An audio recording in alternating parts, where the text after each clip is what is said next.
안녕하세요. 저는 10년 차 결혼 40대 후반 여성입니다. 제 인생에서 억울한 상황에 처해 있고 같은 문제가 겹치면서 어디에 상담을 구해야 할지 막막해졌습니다.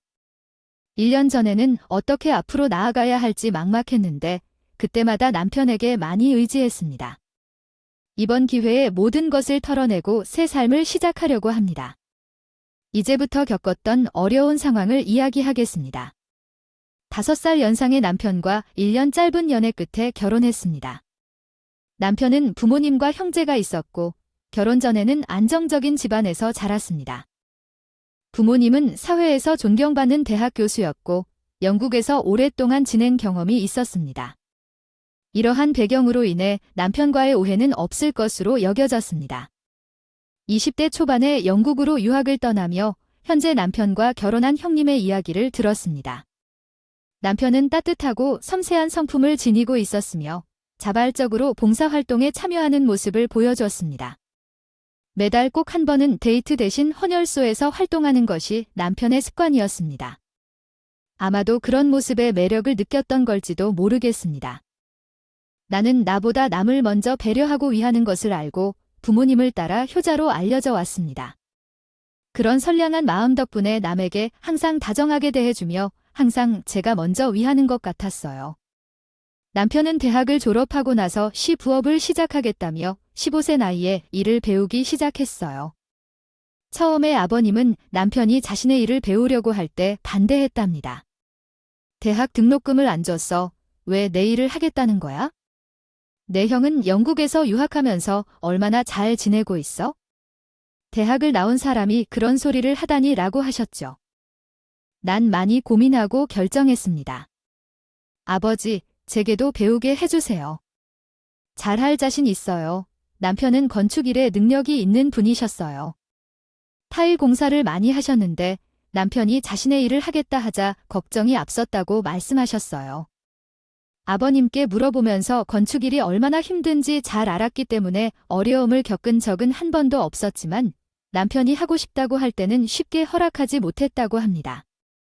그러나 자식이 원하는 일을 하게 해주는 부모가 없다는 말처럼 남편은 결국 아버님을 설득해 내게 허락을 받았고 아버님과 함께 작업을 시작하게 됐어요.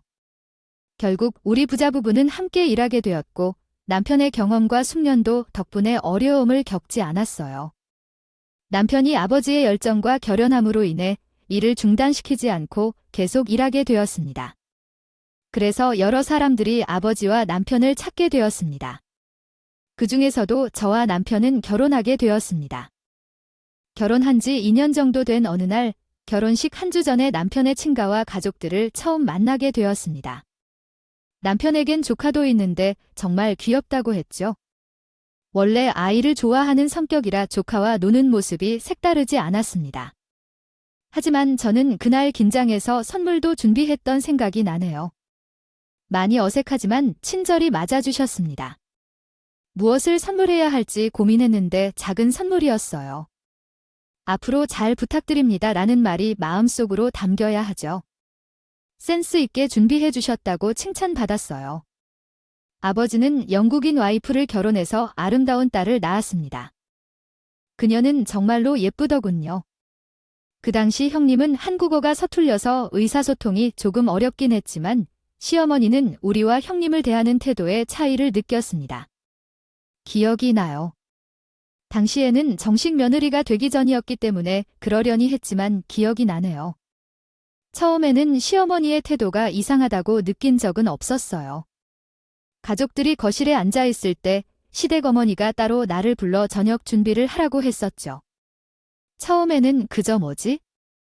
정도의 기분이었는데 저녁을 먹고 설거지를 하려고 할 때 가족들은 모두 앉아 있으면서 저만 설거지를 시키더군요. 남편이 늦게 와서 함께 설거지를 했지만 시모가 부엌으로 와서 한마디 하고는 남편을 데려갔어요. 남자는 부엌에 오면 안 돼. 내가 형을 부엌으로 데려온 적 있니?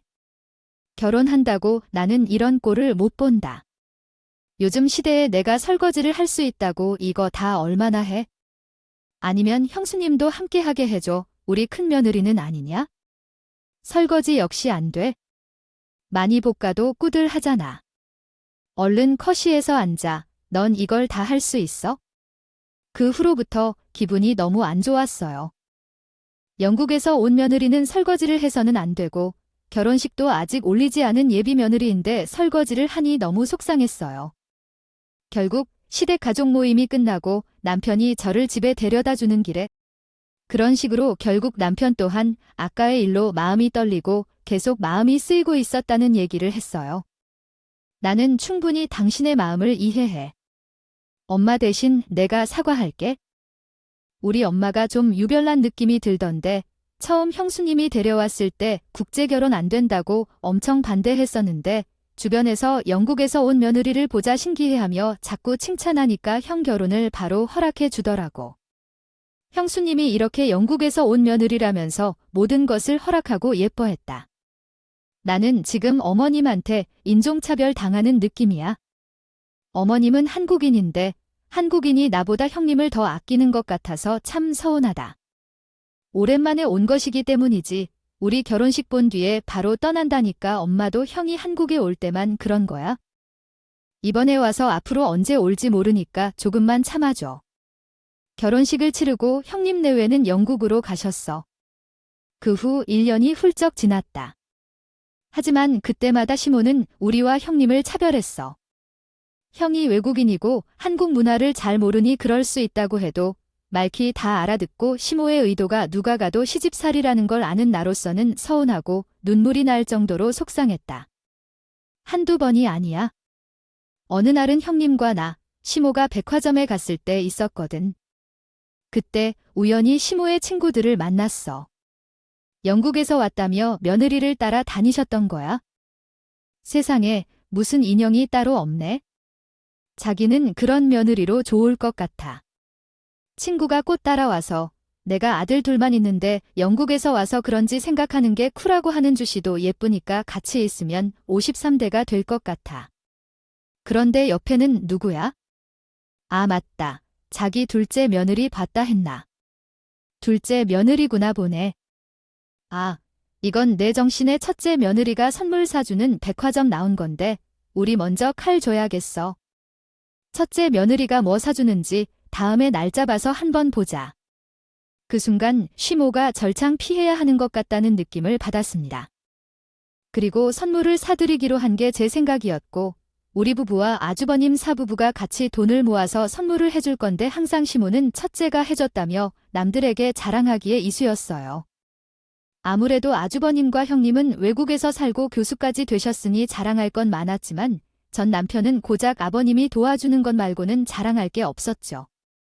또 전업주부여서 항상 절 일심해 보였어요. 한 번은 형님 앞에서 면봉을 주며 요즘 여자들은 맞벌이가 보통인데 너는 앞으로 일할 생각이 없는 건가? 했습니다. 그런 건 아니에요. 저도 이해해야 하는 게 있어? 코끼리 좀 보고 배워라. 굳이 돈을 벌지 않아도 차에 타고 살지만 우리 아들 고생할까봐 같이 일하는 게 여유가 있어서 용돈도 꼼꼼하게 할 수 있어요. 언제부터 너희들은 이런 삶을 살아가려고 했나? 우리는 부족함 없이 잘 지내고 있었는데. 그리고 어머니가 그 선물 문제 말을 하는 건데 항상 우리도 돈을 보태서 같이 해주는 거야? 아주버님은 결코 혼자 하시는 일이 아닌데 봐봐. 이렇게 거들어 반말하려는 건가? 그래서 내가 안 된다면 나도 비교할 수 없을 것 같아. 이런 말에 웃기려는 건가? 시모와의 대화는 항상 일방적이었었어. 가끔씩 형님도 시모의 말을 알아들었지만 고의로 모르는 척하는 것 같더라고. 그리고 모든 잔심부름은 제게 지었어. 한 번은 정말 곤혹스러웠던 일이 있었어. 형님이 영국으로 돌아가실 전날 밤 그런 일이 있었지. 저는 형님만 챙겨서 선물을 주겠다는 게 들키는 사건이 있었어. 시댁에서 저녁 식사를 마치고 과일과 차를 마시던 중 시모가 형님만 안방으로 부르더라고. 그런데 안방에는 화장실이 있었어.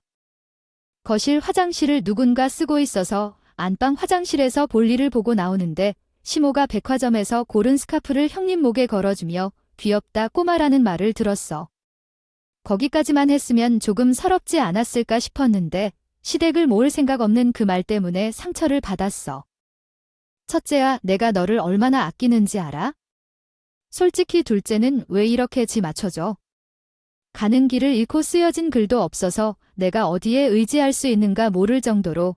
하지만 우리 큰 며느리는 매번 영상 통화를 하며 가끔 선물도 보내주어 나는 그 맛을 느껴 우울한 마음을 잠시나마 달래며 이렇게 살아가고 있다. 그 스카프가 비싼 것이라니, 너에게만 주는 거라니. 둘째에게는 말하지 말아야겠지만 그런 말을 듣자마자 처음에는 혼자서 내 속으로 눈물을 삼키려 했으나 시모에게 기분 좋아하는 것을 들어 이것까지 텁텁하게 들어주지 말라는 저의 약점에 너무 치가 씹어져서 내 형과 시모 앞에 당당하게 나타났다. 게다가 욕심 없이 뻔뻔히 쓸어 담았다.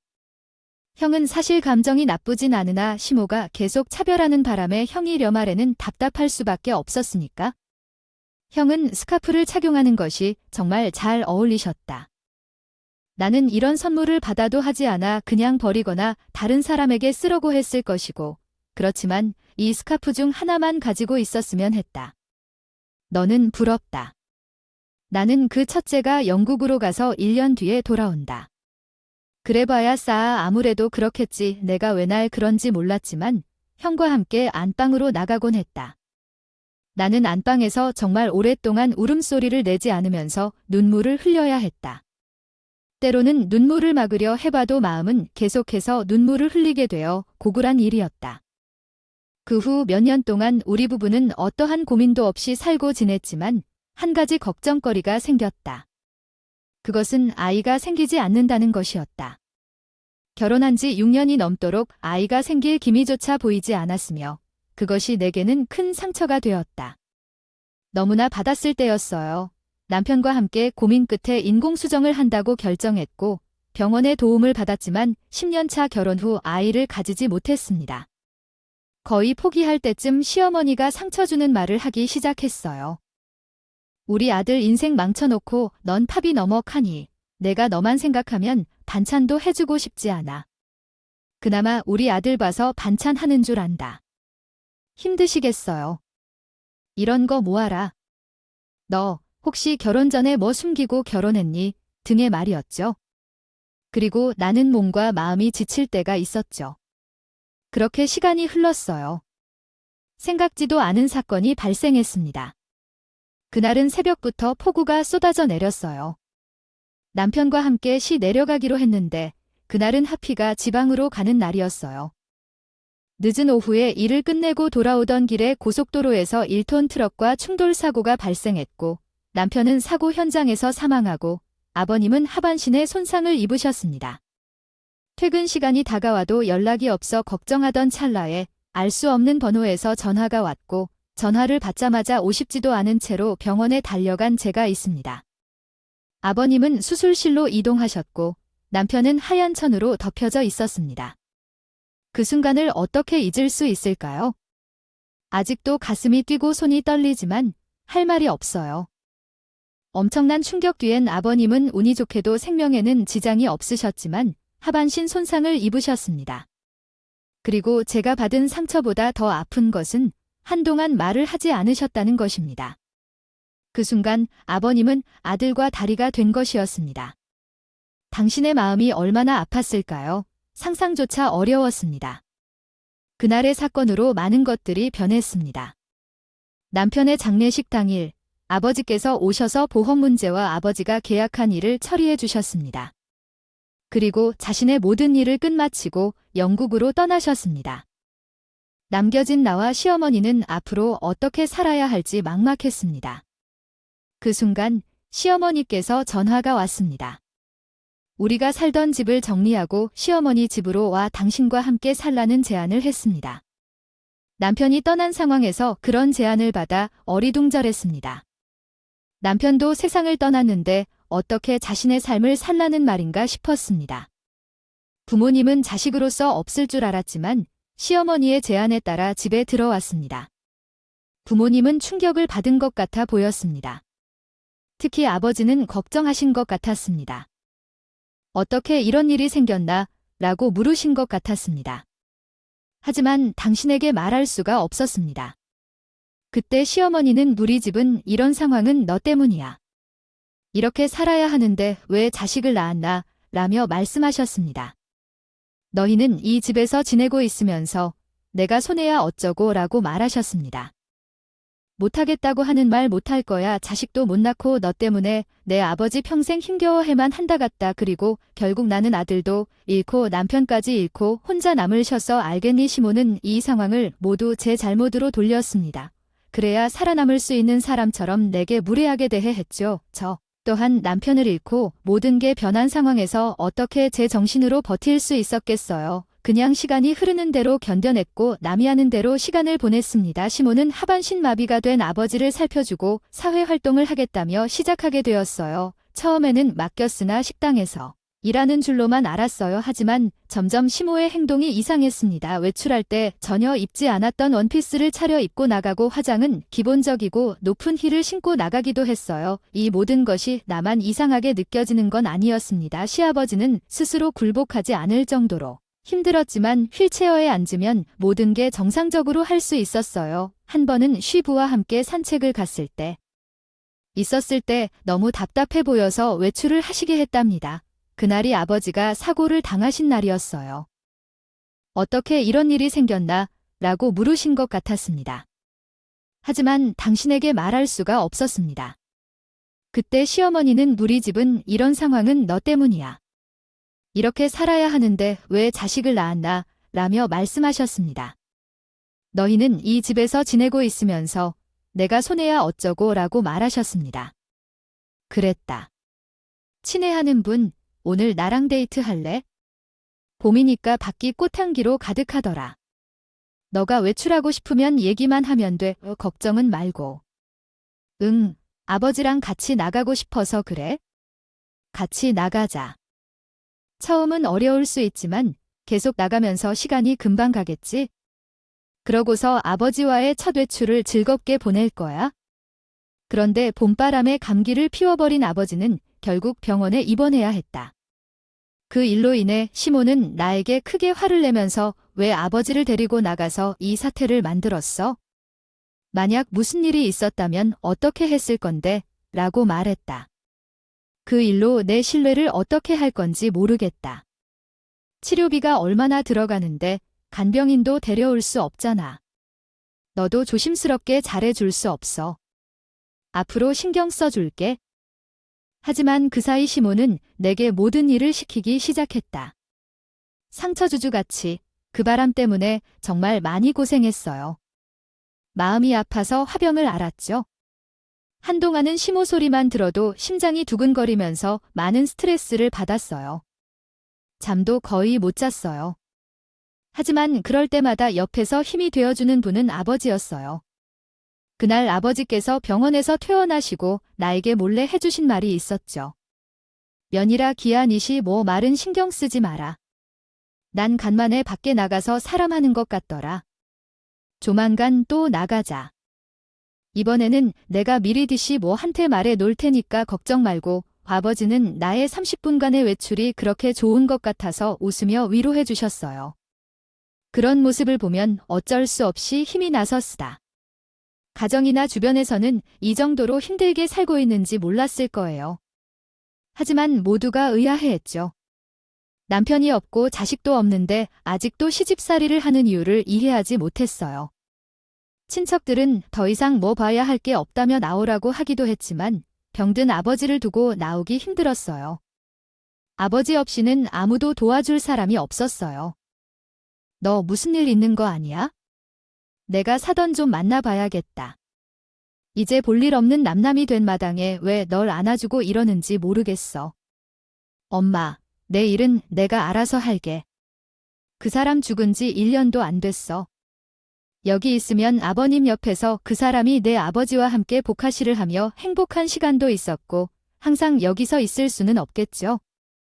그래도 아버지가 계시는 한 최대한 지내보겠다는 마음을 가지고 부모님의 이해를 구하지 못했지만 참았습니다. 그러나 어느 날 충격적인 장면을 보았어요. 시장에 나오는 유일한 시간에 아버지께서 낮잠을 자는 시간이었고 장이선 15일이었습니다. 그날 마트가 아닌 시장에 나가서 만두 가게를 들렀는데 거기서 아버지가 좋아하시는 만두를 사려고 했는데요. 그 안에는 중절모를 쓴 남성과 함께 이 만두를 먹고 있었어요. 그 행동이 수상해서 화가 치밀었지만 그곳에서 즉각 대응할 수 없었어요. 확신할 증거가 필요해서 사진을 찍다가 시모가 그 사실을 알아차리지 않도록 만두를 사서 있었는데 시모가 중절모 남성과 함께 일어서더군요. 그리고 남성과 팔짱을 끼고 어디론가 향했습니다. 의심스러워서 몰래 뒤쫓다가 시모가 대낮에 어린 남성과 함께 들어가서 지극히 멍텅해졌어요. 시모가 들어간 곳은 늦은 오후에 열려있는 콜라텍이었습니다. 즐거운 마음으로 콜라텍으로 들어가는 시모를 보며 제게는 배신당한 기분이 들었습니다. 아버지는 누워 천장만을 바라보거나 움직일 수 있는 것이 집안 전부인데 시모의 아버지는 사고를 당한 뒤 병원에서 퇴원하고 집으로 돌아온 날부터 뒷전으로 빠지셨습니다. 항상 아버지 곁에서 간호하며 돌봐왔던 저로서는 이 사실을 어떻게 다뤄야 할지 막막했습니다. 남편이 있었더라도 같이 상의나 의논을 해볼 수 있었을 텐데 한동안은 이 문제를 혼자서 괴롭혀야 했습니다. 그러던 중 병원 검진을 받은 날 의사로부터 충격적인 소식을 듣게 되었습니다. 아버지는 합병증이 생겼으며 수술로도 더 이상 치료가 불가능하다는 말을 듣게 되었습니다. 이 문제를 혼자서 다루기에는 너무 힘들었고 결국 영국에 있는 삼촌에게 도움을 청했습니다. 전화를 걸어 아주버님께 죄송합니다. 제가 지금 조금 바쁜 상황이라 금방 통화를 끊어야 합니다. 아버지 때문에 전화드렸습니다. 아버지가 합병증이 발생하셔서 이제 수술로 해결할 수 없다고 하더군요. 마음이 아프지만 이 문제를 혼자서는 해결할 수 없어서 도움을 요청합니다. 아주버님은 어머니는 현기 씨? 라며 물었습니다. 요즘 나는 자꾸 그런 행동을 하게 돼서 어머님과 다른 남자분을 우연히 발견했어. 또 사람이 나서 샘 같아. 엄마가 설마 그래? 전화로는 외롭겠지만 아버님의 문제도 있고 어머님도 도울 필요가 있어 보여. 아버님이 한국에 와서 해결해 주었으면 좋을 것 같았어. 재수 씨가 일본이나 중국에 있지 않아? 영국에 있어? 요즘 너무 바쁜데 한국에 왔다 갔다 하느라 정신이 없어. 재수 씨가 해결해 주셔야 할 것 같아. 나는 더 이상 가족 문제에 신경 쓰고 싶지 않아. 아버님은 전화를 끊었어. 그래서 내가 뭔가 잘못한 건가 싶을 정도로 어리둥절했어. 자식으로서 이럴 줄 몰랐어. 믿음직한 어머니마저 이런 반응이 나와서 어찌 해야 할지 모르겠어. 노조스런 상황이라 어디에 고민을 토로할 곳도 없고 몇 밤은 뜬 눈으로 지나가고 있어. 어떻게든 이 문제를 해결해야겠다는 생각에 어느 날 아버님과 함께 돌 볼 수 있도록 시모 앞에 나섰어. 어머니 요새 바빠 보이시는데 나 혼자서 아버님을 보살피는 게 벅차서 교대로 시간을 나눠서 보살피면 좋겠어. 이봐, 교대에서 내가 지금 무슨 상황을 겪고 있는지 알아? 내 딸이 처음으로 5만 원이라고 선물을 받았어. 넌 내 생각을 하고 있는 건지 안 하는 건지 알아? 간호사 일하기 싫다고 하는 말을 그렇게 고집부리며 하는 것도 참 불만스럽지. 간호사가 싫어하는 게 아니라 내가 널 데리고 다니는 시간보다 너와 함께 있는 시간이 더 좋을 것 같아. 어느 정도 나이가 들어도 함께 있을 수만 있다면 충분하지. 요즘 내 소리가 자주 들리고 신경 쓰다가 내가 참을 수 없을 때가 있다. 그리고 내 무례한 말을 듣고 분노를 느꼈어. 나는 내가 아버지가 안방에서 자는 동안 콜라텍에 들어간 사실을 폭로했어. 처음에는 내가 거짓말한다고 했지만 증거가 있다며 큰 소리를 지르니까 물러섰어. 어머니, 내가 다 알아. 요즘 일하러 가시는 것 아니잖아. 저번 주에도 어떤 남자가 콜라텍에 들어가는 걸 다 봤어.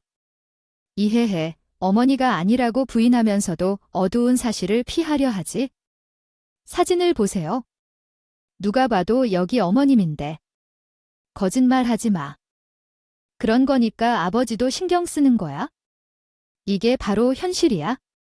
아버지가 그렇게 큰 소리로 이러니 뭘 하는 거야? 결국 시모는 증거사진 때문에 자신의 잘못을 인정했다. 하지만 거기까지만이었어요.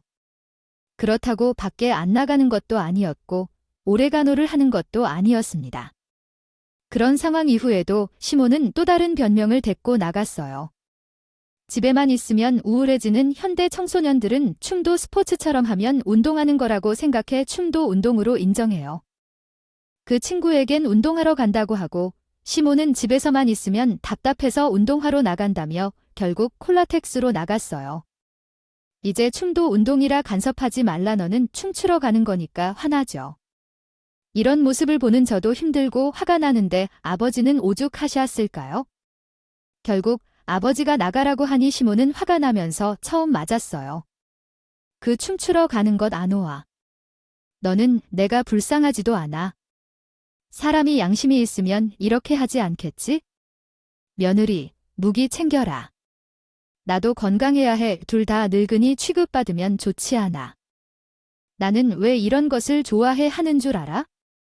나도 꿈 하나 정도는 있어야 하잖아. 너 그렇게 하면 진짜 끝이야. 아무리 봐주려고 해도 용서는 없어.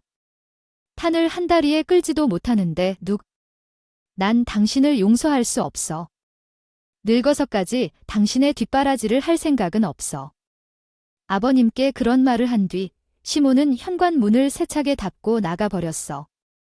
그날 밤 아버님은 나에게 내일 하루만 친정에서 자고 올 것을 말씀하셨어.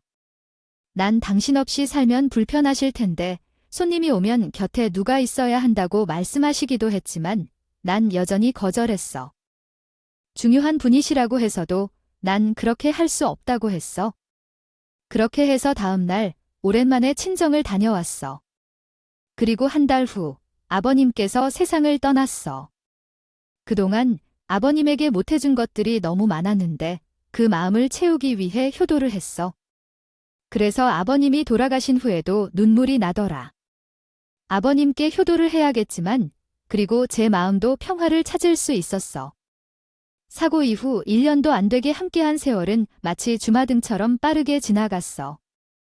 다른 사람들은 어떻게 이 시련을 이겨내는지 궁금해할 것이지만 아버님의 딸처럼 대접해 주신 덕분에 남편의 빈자리도 잊을 수 있었어. 어떤 순간에는 아버님은 안방에서 혼자 노래를 부르시기도 했어. 점심때 내가 문을 열고 들어가서 식사를 들고 나가려고 했을 때 아버님은 노래를 부르다가 갑자기 멈추셨는데 그 순간에 얼굴이 부끄러워하는 것 같았다. 어린 시절처럼 귀가 빨개진 모습이 떠오르네요. 처음으로 아버지가 노래를 부르는 걸 들었을 때 저는 아버지 노래를 잘한다고 칭찬받았어요. 그 순간부터 시모가 제게 잔소리하거나 상처를 주는 말을 들을 때 눈물이 나곤 했죠. 그래도 그가 있다면 항상 아버지의 노래를 부르며 위안을 얻었습니다. 어떤 날 아버지에게 그 노래 제목을 물었어요. 아버지, 그 노래 제목이 뭐야? 했더니 아버지는 이 노래 홍시여 홍시 나오나 가사가 정말 좋아하며 불러주시던 아버지가 소리 없이 세상을 떠나셨어요. 결국 아버지는 장례식에 오지 않으셨고 시모는 술에 취해 조문객들에게 정도가 불분명한 행동을 했습니다. 그 모습을 보며 남편과 아버지를 생각했지만 참을 수 없이 서운했어요. 결국 장례식 마지막 날 아버지가 좋아하던 홍시 노래를 큰 소리로 터뜨려 부르며 추억했습니다. 아직도 그 노래를 들으면 왜 슬프게 느끼는지 이해가 안 가요. 살아계실 때 아버지가 홍시를 한 번도 먹어본 적이 없는데 홍시로 아버지를 기억할 수 있어서 기쁘다는 것을 알아요. 장례식이 어떻게 진행되었는지 기억나지 않을 정도로 흘러가 버렸고 아버지를 묻어드리고 돌아왔더니 뜻밖의 사건이 저를 기다리고 있었습니다. 시모는 우리 집에 와서 아버지의 물건들을 치우고 있는 걸 발견했어요. 어머니, 제가 해볼게요. 쉬세요. 일 동안 많이 잤다. 몸이 말을 안 듣네? 좀 움직여야지. 넌 뭐하니? 안 나가고 사 나가라고. 쓰레기 버리고 올까? 이렇게 눈치가 없어서 이제 너랑 내가 볼 일이 뭐 있겠어. 진짜 남남된 건데? 설마 너희 집 탐내? 이렇게 이따위로 말도 안 돼 있으니 어쩐지 군말 없이 며느리 노릇하던 거 수상하다 생각했어. 정말 시모의 말을 듣는데 세상 억울하더군요. 언제는 쉬아버지가 노하라며 절 붙잡아 더 넣고 이제 와서는 또 간호를 했다고 절 몰아세우기 시작했어요. 어머님이 그동안 철 어떻게 생각하시고 계신 건진 모르겠지만 그래도 끝까지 저희가 적으로서 예인 지키길 바랬어요. 저 아버님 재산 탓낸 적 없고요. 정말 그렇게 생각하시면 너무 서운해요. 이제 더 이상 안 볼 사인 돼서 온 아부 말고 할 게 뭐 있어? 꼴 보기 싫으니까. 당장 내 집에서 나가. 어머님의 힘에 떠밀리더시피. 현관으로 내쫓게게 되었으며 매몰차게 문을 닫아버리는 시모를 볼 수 있었어. 어차피 남편도 없고 아버님도 안 계심. 시댁에 있고 싶지 않았지만 이런 식으로 맨몸으로 나가게 되니 화가 나더군요. 하지만 여기서 또 하루에 냈다가는 재산이 어쩌고 꿍꿍이가 있었다는 말이 나올까 봐 미련 없이 친정으로 발걸음을 돌려 있네요. 심정으로 가는 길 내내 뭔가 허탈하고 마음이 답답하더군요. 이러려고 아버님은 그렇게 열심히 쉬는 짧은 삶을 살아온 나시가 남편을 너무나 그리워했어요. 며칠이 지난 후 그녀는 친정에 있을 때 엄마가 누군가 찾아왔다는 이야기를 듣고 의아해했습니다. 그 누군가는 말끔한 정장을 입은 시시분인데 자신이 아버지가 고용한 변호사라며 소개를 했어요. 처음에 나시는 이해가 안 되고 놀랐지만 그분이 자신을 칭찬하며 이야기해준 것을 듣고 아버지를 다시 생각하게 되었습니다. 이후에 그분이 이 원장에 대해 언급하며 나시에게 큰 충격을 주었어요. 제가 한국어로 번역한 것을 다시 한국어로 번역해주세요. 장례식장에 도착한 순간 변호사님의 말을 듣자 마음이 번뜩거렸습니다. 사실 아버지가 돌아가셨음에도 불구하고 장남이 참석하지 않는다는 소식에 이해가 안 되었습니다. 아버지가 재산을 나에게 남겨줄 것이라고 했을 때는 전화를 걸어 확인했고 그 순간엔 부자 사이의 연결이 완전히 끊어진 것처럼 느껴졌습니다. 한편으로는 이 사실을 알게 된 시모는 난리를 일으키고 재산을 강제로 가져가겠다고 약속했지만 변호사님이 소송을 준비하자 현실적인 문제들을 고려해 조용해졌다고 합니다. 시몬이 증거로 삼으려는 아버지와의 사진을 언급하자 그 이후로는 아무 말도 하지 않았다고 합니다. 그래서 변호사님은 내게 아버지의 유언장에 서명하라며 종이를 내밀었고 나는 놀라 살면서도 서명을 했습니다. 아버지는 신도시의 집과 강남의 4층 빌라를 소유하고 있다고 합니다. 마치 로또에 당첨된 기분이 들었습니다. 그 이후로 내 삶은 180도로 변했습니다. 나는 지금은 신정동의 작은 카페를 운영하며 카페 사장이 되었습니다. 시모는 요양원에 계신다는 소식을 들었습니다. 솔직히 찾아가 보자고도 생각했지만 시모로 인한 상처를 피하고 싶어 모르는 사람처럼 살기로 마음먹었습니다. 다음 달이면 아버지의 제사입니다. 남편 곁에 잠드는 그 모습이 떠오르네요. 아버지를 만나러 가는 날이 다가오네요. 이동안 어떻게 지냈는지 이야기를 나누며 오일 생각에 마음이 좋기도 하고 먹먹해지기도 합니다. 사람의 힘으로 죽고 사는 이라는 것을 너무나도 잘 알았습니다. 과거에 과도하게 연연하지 않고 현재를 충실히 살아가며 누군가를 지지하지 않고 살아갈 것입니다. 앞으로 제 미래가 어떻게 될지는 모르겠지만 감사하게 살며 노력하겠습니다. 저의 이야기를 읽어주신 모든 분들 항상 행복하시고 긴 이야기를 읽어주셔서 감사합니다. 우